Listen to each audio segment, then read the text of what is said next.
waaw waa xubbi sida xila janna ha ka boodin xoodaansiga hore hana isla odhan way kula qallibantay waaru waa jawhar uma xiisto xumaanaha mana xoorto wanaagga waxay xushmaysaa oo taageertaa taageerayaasheeda waxayna u soo gudbisaa wixii ay ka helayaan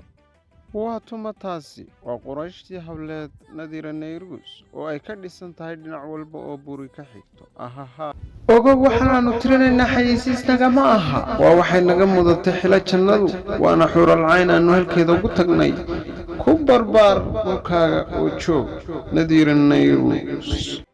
waana nadiira nayruus oo soo gashay fanka 2014 soona shaac baxday 2017 dhalasho ahaan nadiira nayruus waxay ku dhalatay magaalada muqdisho ee caasimadda dalka Soomaaliya sanadii 1989 nadiira nayruus oo hadda degan magaalada muqdisho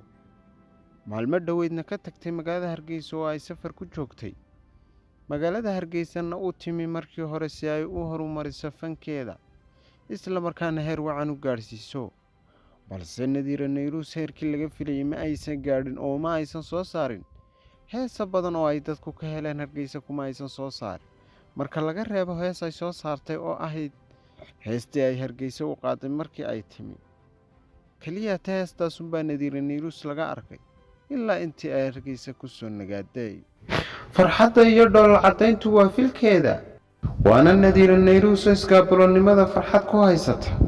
nadiira nayruus waa naga weydiinay goormaad faafanin geen ollolay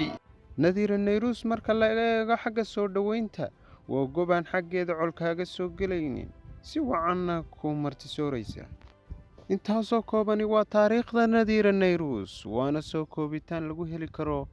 bilada nabadda adduunka ee Nobel Prize maadaama nadiira nayruus sheekadeedu ay tahay mid sare waa qiimeyn ay naga mudan tahay inaanu ammaano gabadh Soomaaliyeed